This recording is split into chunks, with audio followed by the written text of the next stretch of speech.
तालीम देने के साथ साथ औरतों को भी तालीम दिया करते थे।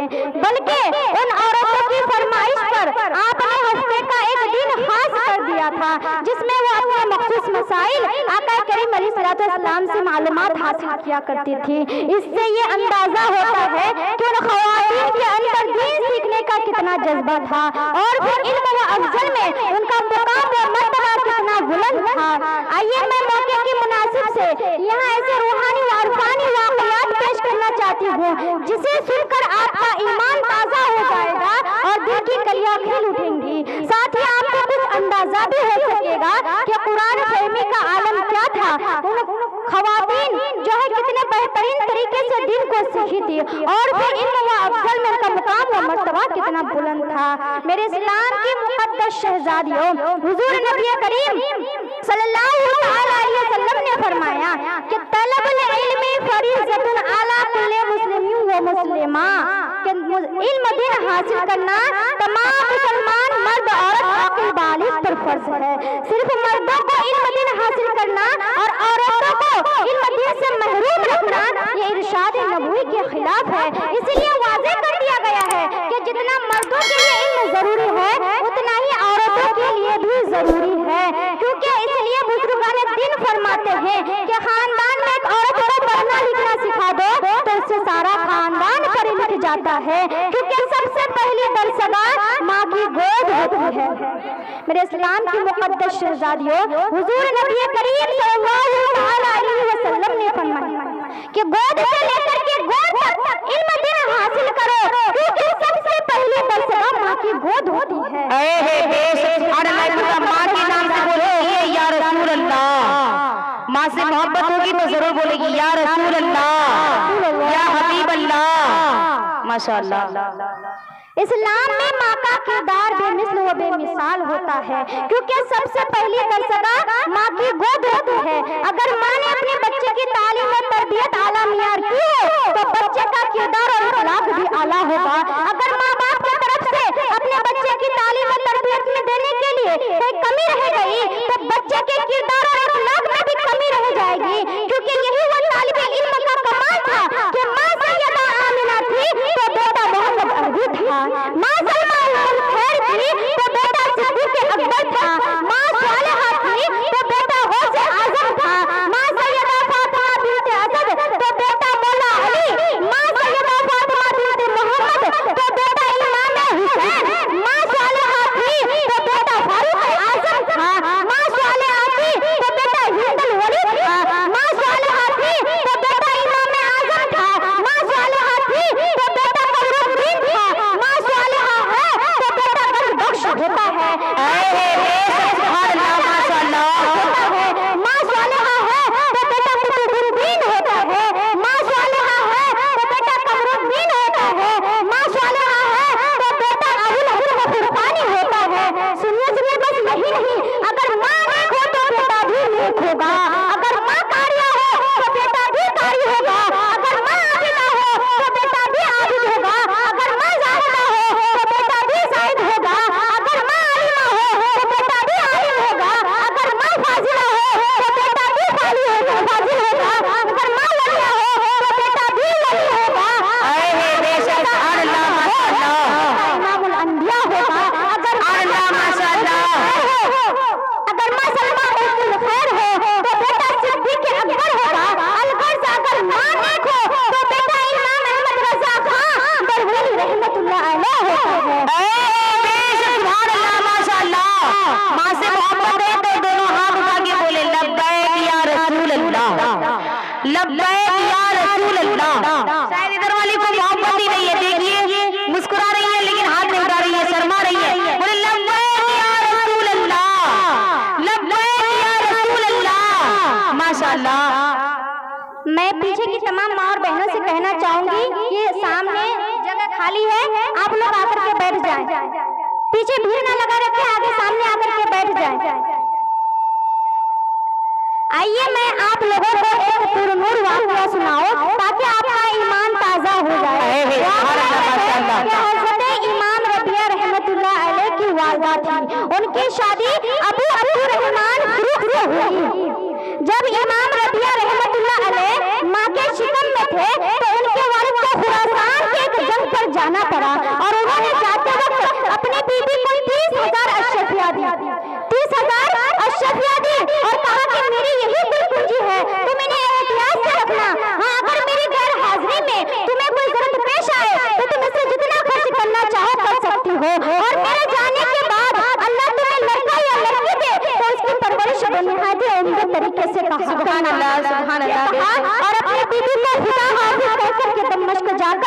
इस्लामी लश्कर में शामिल हो गया। उस जमाने में इस्लामी फतूहात का सिलसिला मुसलसल जा उन्हें फुरूक को उन जंग में हिस्सा लेते लेते पूरी 27 बरस गुजर गई, लेकिन जिहाद में मसरूफ थे। उन्हें घर न लौटने दिया और न घर से उनका कोई रास्ता कायम हो सका। इधर उनके जाने के बाद अल्लाह तबारक व तआला ने उसकी बीबी को एक फौजी में नवाजा, जिनका नाम उन्होंने इमाम रबिया रखा, और अपने बेटे की परवरिश निहायत उम्दा तरीके से, बेहतरीन तरीके से की। और जब रबिया सनशऊर को पहुंचे तो वालिया ने उनकी तालीम और तरबियत के लिए आला से आला इंतजाम किया, बेहतरीन से बेहतरीन इंतजाम किया, यहाँ तक कि अपने शौहर से छोड़ी हुई तमाम अशरफिया बेटे के तालीम पर खर्च कर दी। मेरे इस्लाम की मुकद्दस शहजादियों, इमाम रबिया रहमतुल्लाह अलैह बेहद सहीन और मेहनती था। बहुत ही छोटी सी उम्र में कुरान हिफ्ज़ कर लिया, और जब चंद साल के अंदर अंदर कुरान, हदीस, फिक़्ह, अदब और दूसरे तमाम उलूम पर ऐसा उबूर हासिल किया कि उनकी इल्मी कमालात से पूरे अरब और अजम में धूम मच गई। और जब 22-23 साल की उम्र हुई तो वो अपने वक्त के इमाम तस्लीम किए गए। अब लोग नौजवान रबिया को इमाम रबी राई रहमतुल्लाह कहते थे। इमाम रबिया रहमतुल्लाह अलैह का एक दस्तूर था कि वो रोजाना मस्जिद नबवी सल्लल्लाहु अलैहि वसल्लम में बैठकर लोगों को बाकायदगी से दर्स दिया करते थे, और दूर दूर से आकर के तलबा उनके पास इल्म हासिल किया करते थे। और उन तलबा में से कई खुद अपने वक्त के इमाम बने, जिसमें से हजरत इमाम मालिक, हजरत इमाम सुफियान सौरी और हजरत इमाम औज़ाई रहमतुल्लाह अलैहिम और कई दूसरे मशाइख वक्त भी उनके सामने सर अकीदत से झुकाते थे, उनके सामने सर अकीदत से झुकाते थे। मेरे इस्लाम की मुकद्दस शहजादियों, फुरूक का जब उन जंग से जो फुर्सत मिली तो उन्होंने सीधा अपना वतन का रुख लिया, और कई दिन सफर करने के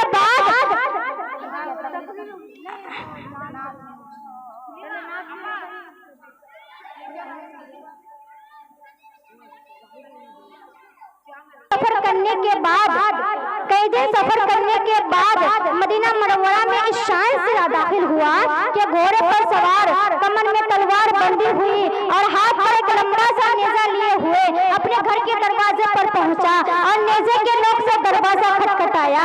इमाम रबिया रहमतुल्लाह अलैह दरवाजा खोल करके बाहर निकले ना बाप बेटे को पहचानता था, ना बेटा बाप को पहचानता था। इमाम रबिया के वालिद जो फरूक थे वो बेझिझक अपने घर के अंदर दाखिल होने लगे, अपने घर के अंदर जाने लगे।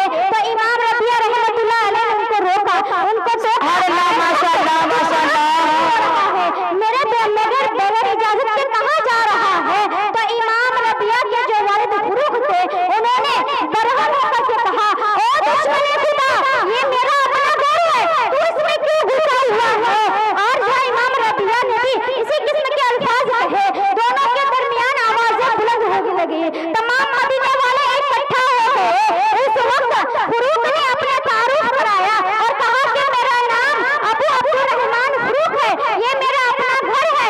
27 बरस के बाद मैदान जंग से वापस आया हूँ, इसलिए आप में से कोई मुझे पहचान ना सके। माशाअल्लाह, इनका इश्क भी संवरता जा रहा है, इनका इश्क भी संवरता जा रहा है, और इनका पैकेट भी भरता जा रहा है। माशाअल्लाह, सुभान अल्लाह।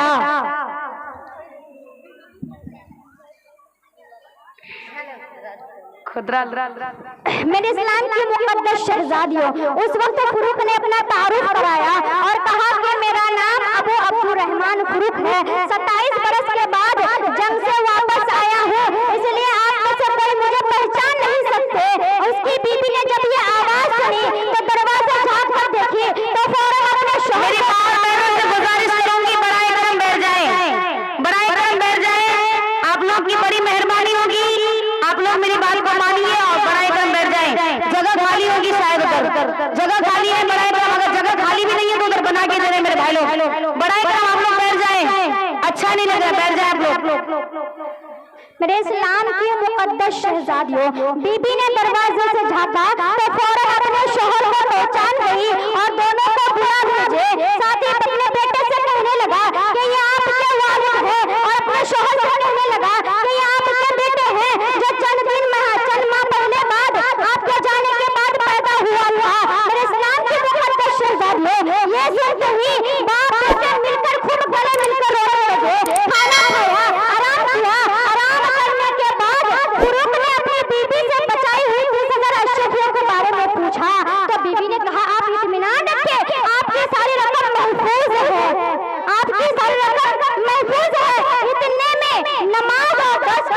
हो गया।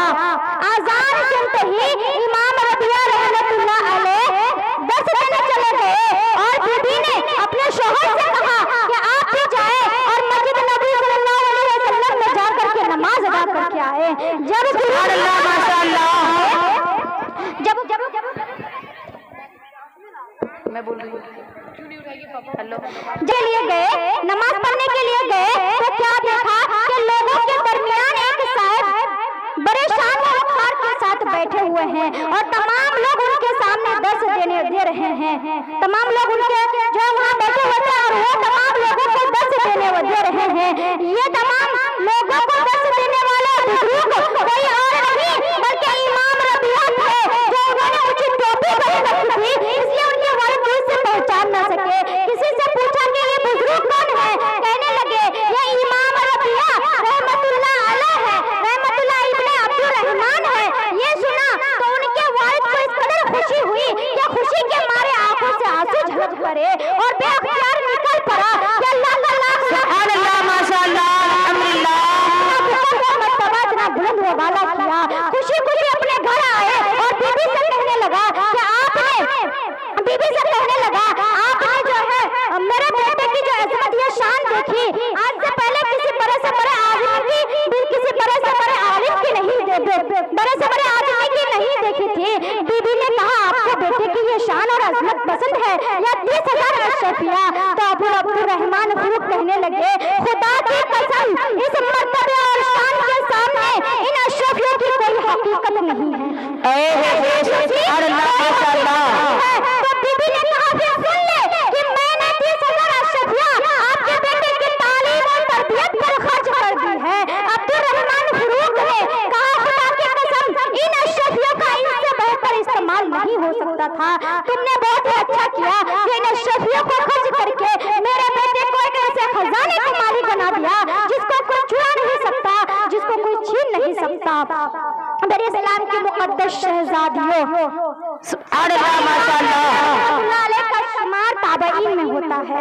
इल्म और अफजल में उनका मुकाम और मर्तबा इतना बुलंद था कि ना सिर्फ उस वक्त के सराहत रोजगार उलमा फुक़हा उनके हुक्मरान वक्त भी उनके सामने सर अक़ीदत से झुकाते थे और ये मर्तबा उनको उनके वालिद माँ के बदौलत हासिल हुआ, जिन्होंने अपने बेटे की तालीम और तरबियत के लिए माल और दौलत की कुछ परवाह न की। ऐ मेरे इस्लाम की मुकद्दस शहजादियों, इस वाक़या को सुनने का मतलब सिर्फ ये है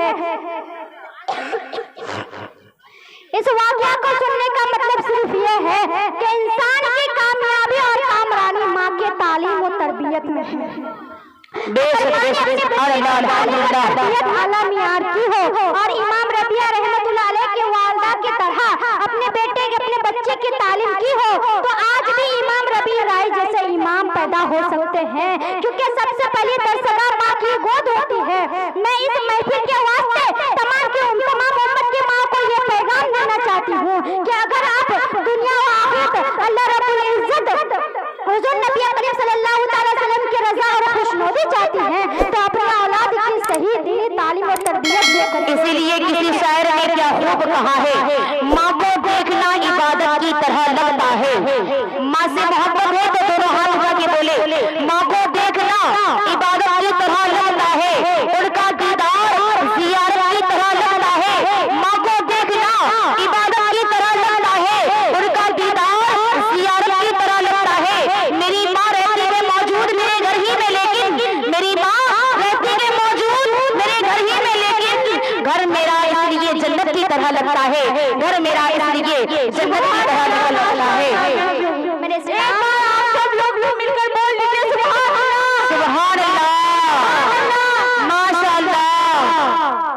मेरे इस्लाम की मुकद्दस शहजादियों, इस्लाम ने औरत इज्जत व एहतराम का जो मुकाम बख्शा है वो न किसी कदीम तहजीब में उसे हासिल हुआ था और इस्लाम ने शरीयत का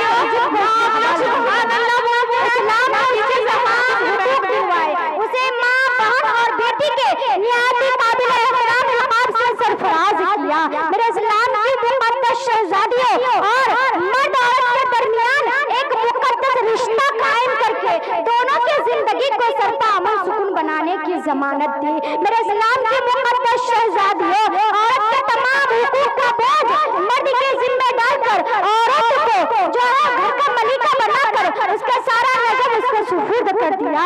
मेरे इस्लाम की मुक़द्दस शहज़ादियों, इस्लाम ने मर्द औरत के अलग अलग दायराकार की हद बंदी की है ताकि दोनों के लिए अदलन अहकाम वाज़ेह हो जाए कि ये रिश्ता नफ्सियाती तौर पर मोहब्बत व खुलूस का चश्मा बन जाए। मर्द औरत घर के सारे मामलात मर्द के सुपुर्द करके औरत को घर के बाहर के तमाम मामलात मर्द के सुपुर्द करके औरत को बाहर की जो है फिक्र से आजाद कर दिया और घर के तमाम मामलात औरत के सुपुर्द करके मर्द को घर की फिक्र से आजाद कर दिया और कब्र शनासी के जज्बात परवान चढ़े। मेरे इस्लाम की मुक़द्दस शहज़ादियों, मेरे साथ मिलकर इस्तेमाल करें नारे तकबीर, नारे